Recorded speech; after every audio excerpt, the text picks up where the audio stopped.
Digital TV Perú les saluda Reinaldo Aragón en estos días de la patria, días rojiblancos, días en que, pues, digamos que reflexionamos sobre la peruanidad, sobre el ser peruanos, sobre el sacrificio de tantos hombres y mujeres que dieron su vida, derramaron su sangre por fundar nuestra nación, ¿no? Nuestra república, por darnos la libertad de la que ahora gozamos, pero también para reflexionar sobre todas estas tristes noticias de corrupción, de gente que le ha fallado al Perú, en el cual también nosotros estamos inmersos, así que tenemos que hacer esta reflexión. Valores, fe y lucha contra la corrupción es el tema de hoy aquí en Tiempo de Hablar. Y para conversar sobre esto estamos con Josías Espinosa, teólogo, pastor, máster en Ciencias de la Comunicación. De la religión. Perdón, de Ciencias de la Religión. Gracias, Josías, por estar con nosotros. Un saludo cordial, estamos justamente aquí para poder reflexionar, ¿no? Y estamos listos para hacer estos comentarios. También estamos con el doctor Juan Uchuya, abogado de Unidos Pro Familia. Gracias por estar con nosotros. Gracias a ti, Reinaldo, por la invitación. A tus órdenes. Bueno, todos estamos al tanto de lo que está sucediendo en nuestro país. Y decimos, y ahora, o sea, como hablamos hace un rato, la gente sale a protestar, ¿no? Todo el mundo dice, no, esto no debe ser así. Estas noticias nos hieren, pues afectan nuestra moral, afectan la autoestima nacional, pero las propuestas digamos, no se escuchan. ¿Hay desde la fe, Josías, hay desde la fe una propuesta que podamos nosotros hacer para reconstituir, para recomponer? Algunos dicen hasta para refundar el Perú. Muchos teólogos, por ejemplo, Bullmann creía que lo que podíamos proponer era desde una moral individual hacia la sociedad y transformarlo. Pero dos teólogos importantísimos como Paul Tillich, que incluso perteneció a un partido político y fundó un partido político. ¿En Estados Unidos o en Inglaterra? En Estados Unidos, Paul Tillich. Y Dietrich Bonhoeffer creyeron que podía haber un proyecto desde la fe para transformar la sociedad, para transformar la cultura. Ahora, en una lectura bíblica, ya si podemos, por ejemplo, ver lo que los estudiosos de la Biblia llaman el corpus político del Nuevo Testamento, que son Romanos capítulo 13, Tito 3.1, 1 Pedro 2, que son los textos más importantes, ¿no? De hecho, hay un tema muy importante, por ejemplo, que ha preocupado a los estudiosos de la religión y a los teólogos, ¿no? Por ejemplo, el caso de Honduras y Guatemala, que ya casi han llegado al 50% evangélicos con, por ejemplo, el catolicismo, ¿no? 50% evangélicos y catolicismo. Prácticamente católicos y evangélicos son mitad-mitad. Mitad-mitad, pero no se ha visto reflejado en una transformación de la sociedad.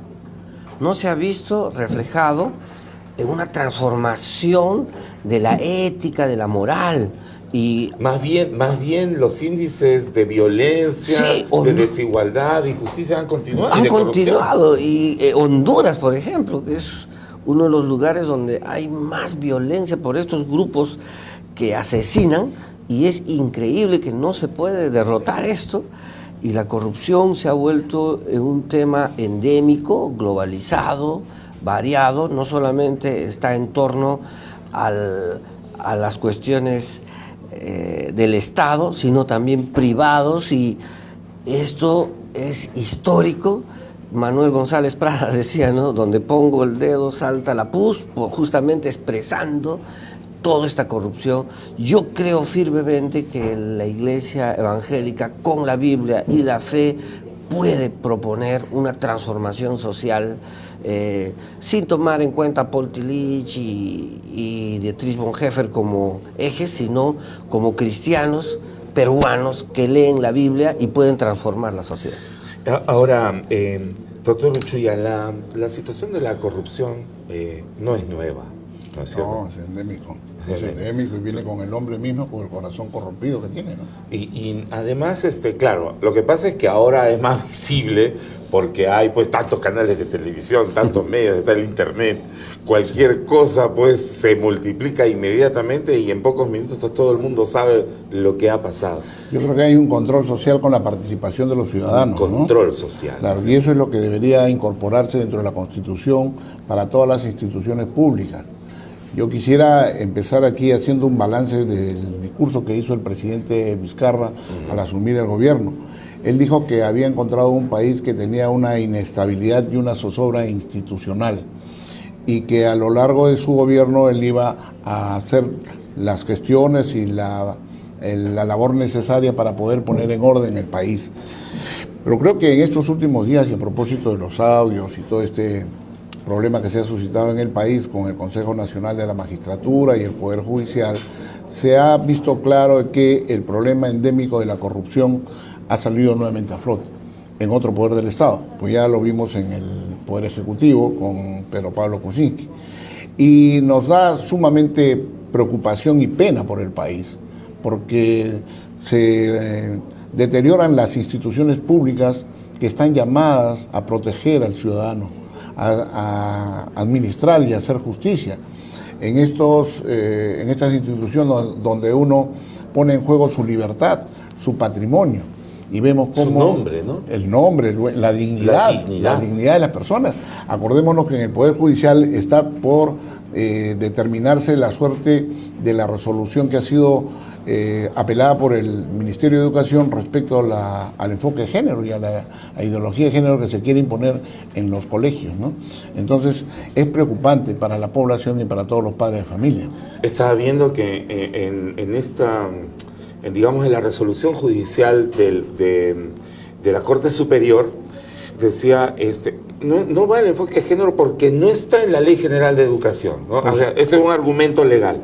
Pero aún así, pues, se ha insistido violentando, digamos, lo que está escrito legalmente. Así es. La justicia debe tener ciertas características, ¿no? Debe ser independiente, debe actuarse con celeridad y debe actuarse con responsabilidad.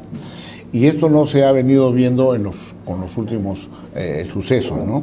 También es necesario que se ponga fin a un sistema en el cual se permite o se posibilita la intromisión de la corrupción, ¿no? Esto es lo que hay que poner fin. Que es tan lamentable y que además ha quedado tan en evidencia en nuestros hijos y hijas. Sí, claro.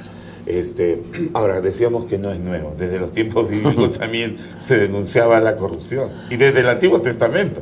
Sí, por ejemplo, para recordar algunos textos que hay corrupción en el relato de Hechos, capítulo 23, 24, 25, cuando a Pablo se le quiere matar porque supuestamente había llevado a algunas personas que no eran judías del patio de gentiles a los judíos, y entonces le llevan a Cesarea y el gobernante le pide soborno, dice el texto bíblico, y estuvo 2 años encarcelado hasta que él se retire y vuelva otro gobernante y puede salir, ¿no?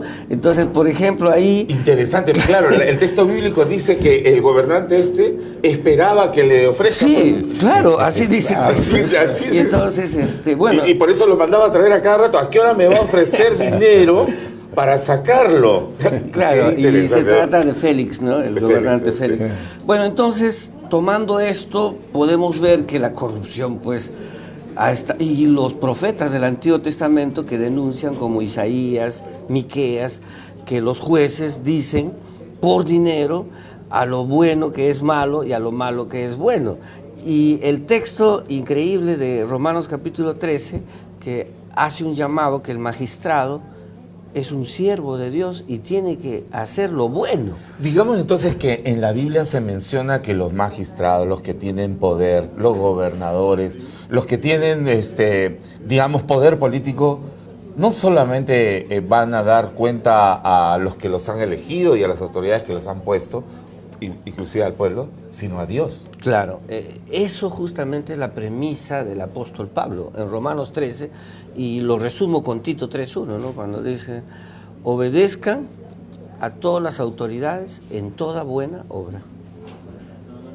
Por eso no podemos obedecer, por ejemplo, ahora, ¿no? Lo que decía Dietrich Bonhoeffer en su libro Resistencia y Sumisión. Sumisión cuando hacen lo bueno y resistencia cuando hacen lo malo, porque éticamente, moralmente no es correcto, ¿no? Por ejemplo, si un magistrado, si un juez, por un soborno está sacando a un narcotraficante, pues tiene que haber resistencia cristiana. Proponía por eso Dietrich Bonhoeffer, ¿no? Basado a las lecturas bíblicas de lo que los teólogos llamaban el corpus político del Nuevo Testamento, ¿no? Sí, interesante además porque inclusive desde el Antiguo Testamento se denuncia no solo la corrupción política de los reyes, inclusive hay textos hasta sarcásticos, ¿no? Claro. Que habla de los poderosos, de los que ejercen injusticia sobre los más débiles como vacas engordadas. Claro, dice, ¿no es cierto? sí, sí. ¿No es cierto? El texto más sarcástico que he leído del Antiguo Testamento sobre la corrupción, me parece increíble, esto es de la sabiduría hebrea, es el de Eclesiastés, capítulo 2. Así es. Cuando... Revise Eclesiastés capítulo 2 para es... que vea lo claro que habla la Biblia de esto. ¿no? Sí, es una cosa increíble como, bueno, le atribuimos a Salomón el texto, ¿no?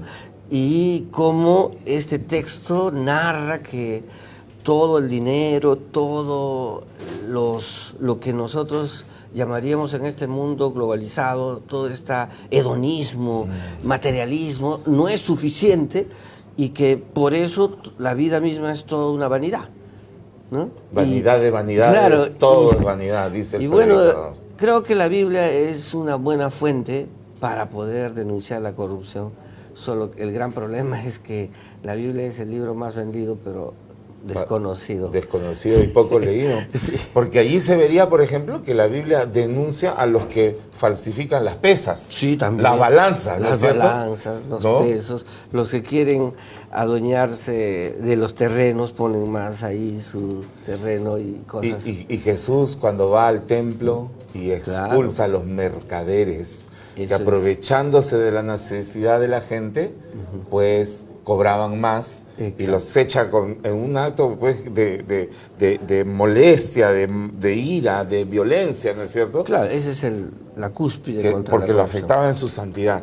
Ahora, Juan, digamos, ya poniéndonos como peruanos en este tiempo, ¿cuáles son los principios? Dentro de pocas horas, en un par de días, el presidente Vizcarra dará su mensaje al Congreso y a la Nación, que espera. Y hay que recordar también que el presidente Vizcarra viene después de un proceso de corrupción que ha vacado un presidente. ¿No es cierto? Sí, hay que recordar eso, ¿no? Porque no somos muy proclives a olvidar, ¿no? Entonces, yo creo que es interesante recordar también otros aspectos del primer discurso del presidente Vizcarra. A ver. Él dijo, por ejemplo, que era necesario poner punto final a una política de odio y confrontación. Lo hemos visto durante estos meses, que el odio y la confrontación sigue dándose cuando se quiere implementar autoritariamente la política de la ideología de género en la educación contra el clamor de todos los padres, contra los principios constitucionales del artículo 13 de la Constitución, con lo que reciben y proclaman los tratados internacionales sobre derechos humanos. Y él dijo también que hay que reconstruir la gobernabilidad, y nadie puede decir que el Perú está en un estado de gobernabilidad tal cuando se están suscitando este tipo de hechos. ¿Hay respeto a la Constitución? No. Porque al atentar contra el artículo 13 de la Constitución y no incorporar a los padres para poder elegir la educación de sus hijos, para no poder participar en el proceso educativo, soslayándolo el señor ministro diciendo de que la opinión de los padres no es relevante, ni es vinculante, porque no son especialistas. Este enfoque de ver a los padres minimizados por debajo del nivel de participación ciudadana nos muestra algo que es recusable. Yo asumo un poco lo que dice lo de la Biblia, porque creo que en la administración pública en general y la administración judicial en particular, tienen que tener y recoger los principios básicos que son norma en todo el mundo y que en la Biblia se recogen, ¿no? El principio de la verdad, el principio de la justicia, de la honestidad. Dios ama la justicia, aborrece a los que tuercen el derecho, aborrecen a los que hacen cohecho y sobre todo no tiene acepción de personas. Quiere decir pues que quienes han incurrido en los ilícitos penales o en las actitudes y inconductas funcionales deben recibir todo el peso de la ley, pero respetando el debido proceso, la legítima defensa, haciendo que no sea un acto de venganza, sino sea un acto de justicia. Que se respete el Estado de Derecho. Que se respete el Estado de Derecho, la Constitución y los tratados internacionales. Claro, porque pues algunos utilizan la ley para beneficiarse en lo que les conviene, ¿no es cierto? Y para hacerse los locos en lo que no les conviene. Claro, por ejemplo, hemos visto la participación del señor Gorrite y de él adquiriendo audios de forma no santa, pero hay responsabilidad del funcionario, sea fiscal o sea juez, que tiene los audios y se le escapan. Y que nadie dice que hay que investigarlo hasta ahora, ¿no? No, y tiene responsabilidad funcional. Porque claro, está bien, hay que conocer la verdad, ¿no? Y si sale, pues es derecho de todos saberlo. Me parece muy bien que se sepa la verdad. Así es. Lo que está mal es que estos audios se están manejando de forma tal para hacer una novela turca, una novela hindú. Claro, porque nadie sabe qué audios no están saliendo. Bueno, eso habría que verlo, ¿no? Porque uno ve que solo salen de un sector, de un sector político, ¿no? Si afecta a un sector político salen todos los audios. Pero de los otros nadie dice nada y parece que no hablan por teléfono. No, y parece que no hablan no hay ninguna llamada de los Lavajato, no, de Villarán, de todos que están metidos también en procesos investigatorios, ¿no? Bueno, todo esto es lo que refleja pues esta corrupción que hay no solamente digamos en las arcas esferas del Estado, sino también en la sociedad. Claro. Mira, justo el texto que tocaste sobre Jesús y los mercaderes y los que cobraban impuestos en el templo de Jerusalén. Así es. Los estudios que se han realizado, por ejemplo, Flavio Josefo demuestra que, en primer lugar, el sacerdocio en el templo no era solamente un asunto económico, no era solamente un asunto religioso, sino que implicaba cosas económicas y judiciales. Así que era como un banco también el templo de Jerusalén. Así. Y otro aspecto que Flavio Josefo demuestra en sus escritos en el templo en épocas de Jesús es que se sobrevaluaban, por ejemplo, los carneros, el cambio de dinero, de moneda, porque los judíos tenían que dar en dracmas, pero ellos ganaban denarios y estos se sobrevaluaban. Entonces se había hecho del templo de Jerusalén un gran mercado y se peleaban también las familias sacerdotales quienes iban a gobernar, a tal punto que había 3 familias sacerdotales gobernando y rotándose por años. Entonces, todo esto había creado una corrupción tremenda desde la religión, la cuestión judicial y la cuestión económica. Y por lo tanto Jesús por eso entra y dice: han hecho de la casa de Dios una cueva de ladrones. Entonces, esto, mira, yo ahora quiero decir algo que me parece importante, ¿no? Que la corrupción hemos visto también en denuncias en la propia Iglesia Católica. Por ejemplo, en Newsweek y incluso el año pasado ganó Spotlight, una película, cómo se tapaba los pecados en Boston, en Estados Unidos, de violaciones a niños, ¿no? Entonces, la corrupción es generalizada. Lo mismo que ha sucedido en Chile y en Perú también. En Chile también. En Chile, que han ido todos los obispos a presentar su renuncia ante el jefe de la Iglesia Católica, ¿no es cierto? Claro, y en el caso de Perú de Sodalicio y todo. Claro, y es que, digamos que la corrupción alcanza a todos los círculos de poder. Sí, a empezando todos. por ahí, Sí. ¿no? Puede ser religioso, que además está denunciado en la Biblia, Claro. ¿no es cierto? Ajá. Y del cual Jesús mismo fue una víctima, Claro, ¿no es cierto? claro, Víctima por de supuesto, su propia sí. religión, Sí, sí. ¿no es cierto? Porque le presentaron, ¿cómo se llama? Como un sedicioso. Como un sedicioso, ¿no es cierto? Violentando la ley, violentando la ley, usándola como les conviene, pero Exacto. además comprando testigos falsos. Sí, comprando testigos falsos, manejando, por ejemplo, el juicio judío, no implicaba lo que ellos estaban diciendo que se había hecho Mesías, no implicaba crucifixión, o sea, muchísimas cosas ellos destruyeron. Entonces esto nos hace llamar justamente a un evangelio diferente, un evangelio de Jesús que debe basarse en la justicia, en la verdad, en el amor, en el respeto, pero que está siendo malogrado. La misma peruanidad, ahora para 28 de julio, la misma peruanidad nos está afectando porque tenemos una sensación de corrupción integral y global de todo el Perú. Y tanto así que ha habido artículos que uno ha leído y se llamaban los artículos el asco, ¿no? O sea, porque ya esto era insoportable, algo que ya no podemos soportar. Y estábamos tan bien emocionados con el Mundial, ¿no? Y orgullosos de nuestra comida y de los muchachos. De nuestra peruanidad, del sacrificio, de la unión. Y todo se ha visto empañado por estos audios y como dice el doctor, que salgan todos los audios y de forma legal, ¿no? Que el Estado nos muestre toda la corrupción en realidad para que pueda haber una transformación total y los cristianos seamos partes de luchar contra la corrupción. Dices bien, y creo que el doctor Uchuya también, es decir, el tema está pues oscuro, pero no solamente de los círculos de poder, sino de todo, ¿no es cierto? Empezando por usted, querido ciudadano peruano, común y corriente como yo, ¿no? ¿Qué estamos haciendo?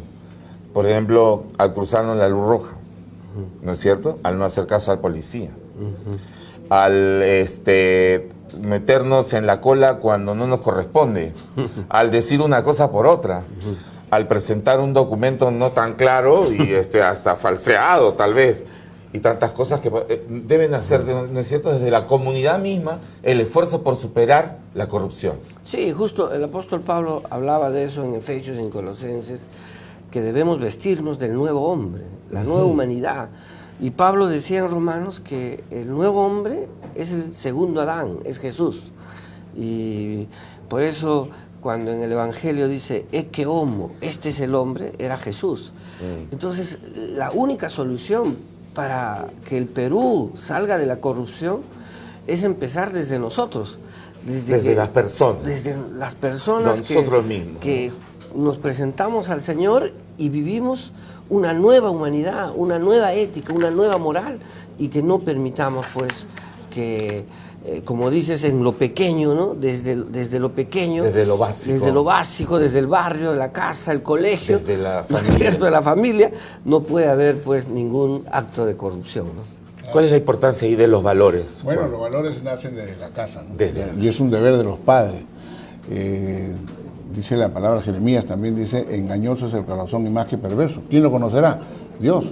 Pero los audios también nos hacen ver la perversidad de los hombres que administran justicia y que están también en situaciones de gobierno. Y que puede ser que en algunos no haya delito, pero sí se muestra un manejo del poder, ¿no es así? Sí, evidentemente Y es una línea muy delgada, muy delgada, la que te puede llevar hacia un delito, pero sí muchas cosas se van y se ejercen torciendo el derecho, torciendo el deber funcional que tienen cada uno de los funcionarios públicos, ¿no? Pero yo creo que ahí hay que recordar algunos valores, ¿no? Sobre todo cosa guardada, guarda tu corazón. Y donde está tu tesoro, ahí está tu corazón. Lamentablemente en nuestro país, como en la sociedad moderna, al alejarse de los principios bíblicos, y que ya no se dan en la escuela, no se dan en el colegio, y también en muchos hogares no se tiene en consideración, han creado un sistema por el cual se cree que el hombre adquiere el éxito cuando tiene dinero, cuando tiene poder o cuando tiene fama. Y cuando tiene todo eso se enceguece.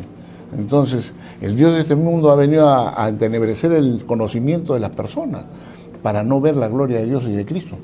Entonces, es allí donde los padres de familia tienen que cuidar a sus hijos y desde allí darles los valores de la verdad, la honestidad, ¿no?, de la justicia. Fortalecer a la familia. Fortalecer la familia.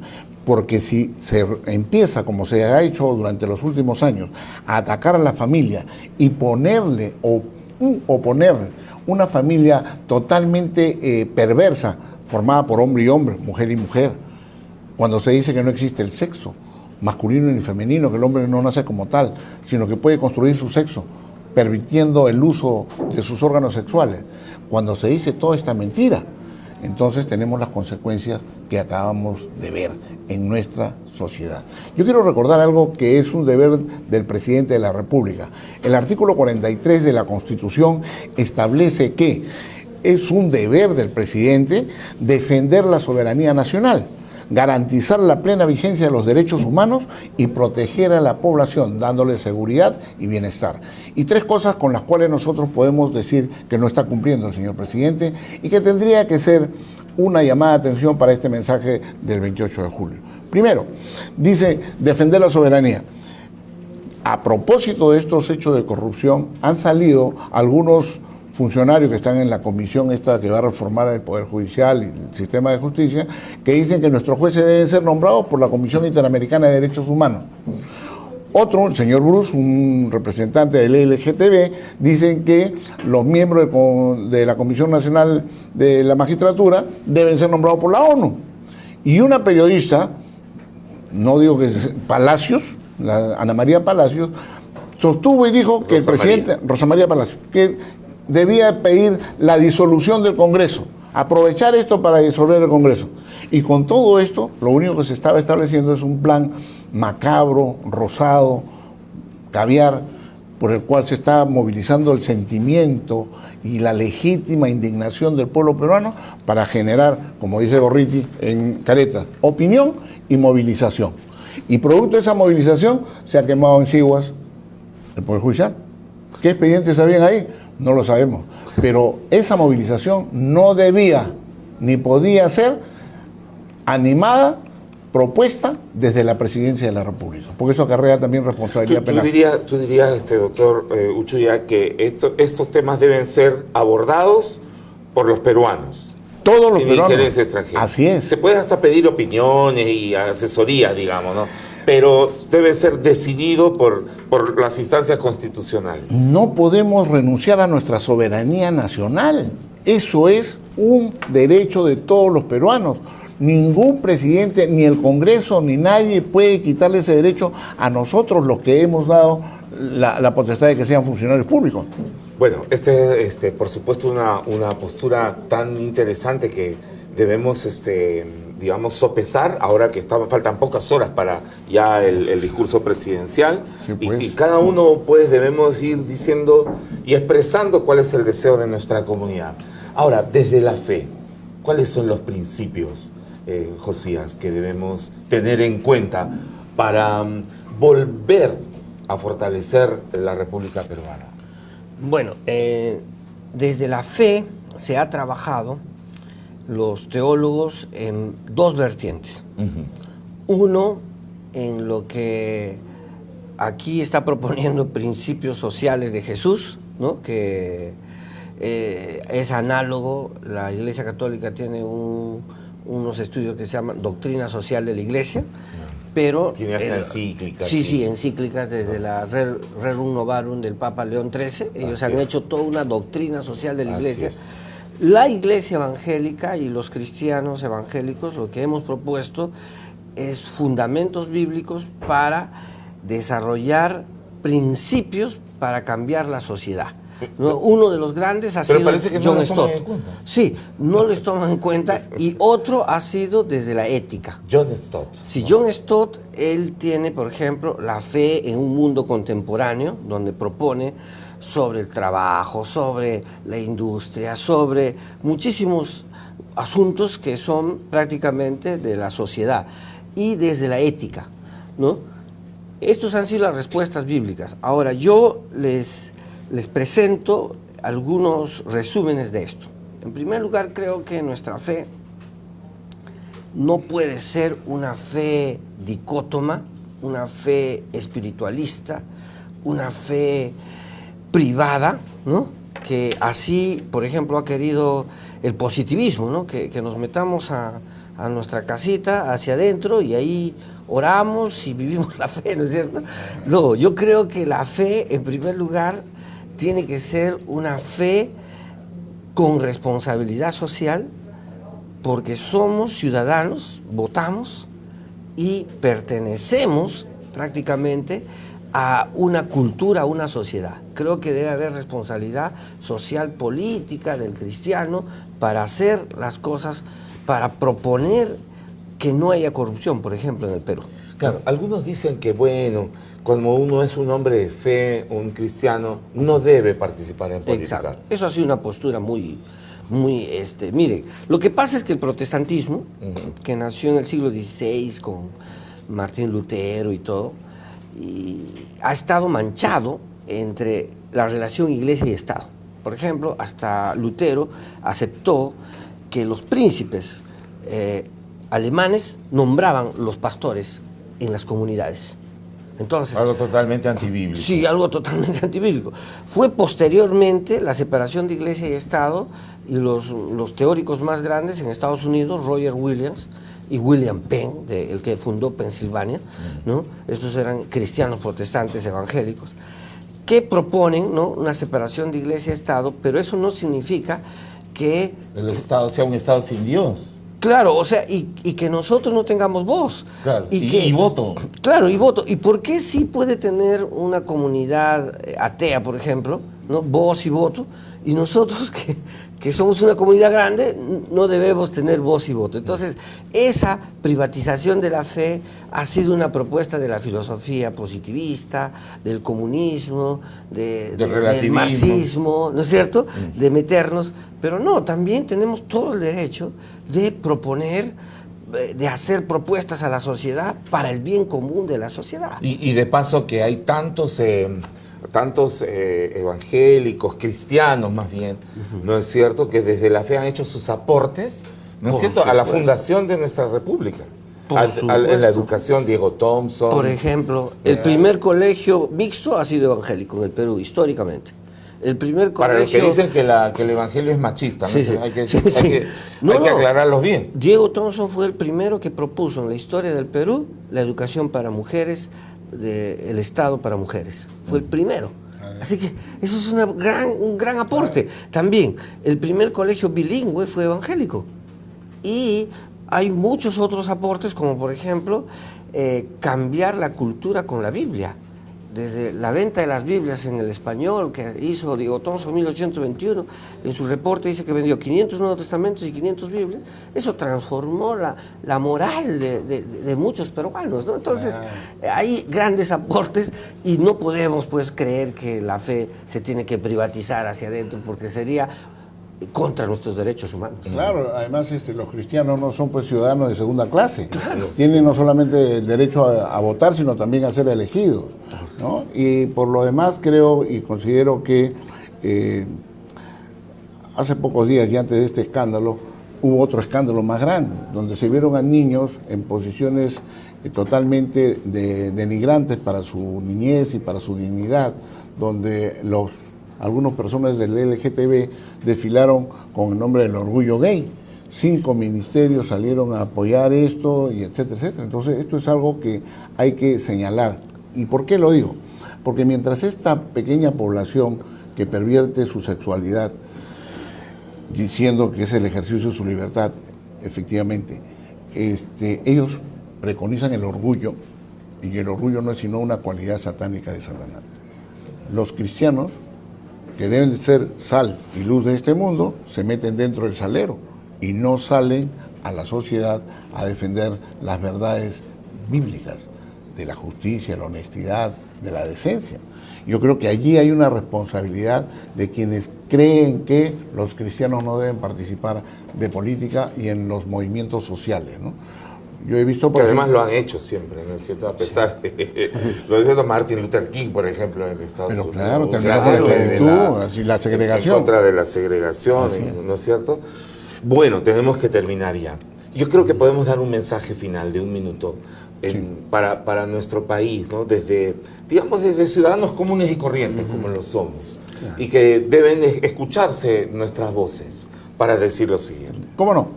Yo exhortaría primero a todos los ciudadanos a poner un acto de reflexión en estos días para saber que nuestra participación, nuestra conducta diaria ayuda a una sociedad libre de corrupción si es que anhelamos los valores cristianos de la justicia, la verdad y el servicio bien dado. Hacia el presidente de la República para que cumpla con los deberes que la Constitución le ordena, tener el respeto por la soberanía del país, respetar los derechos humanos que tienen los padres de familia para educar a sus hijos y sobre todo buscar el bienestar y la seguridad en una política que incluya a todos, el respeto de los poderes y la división de los poderes.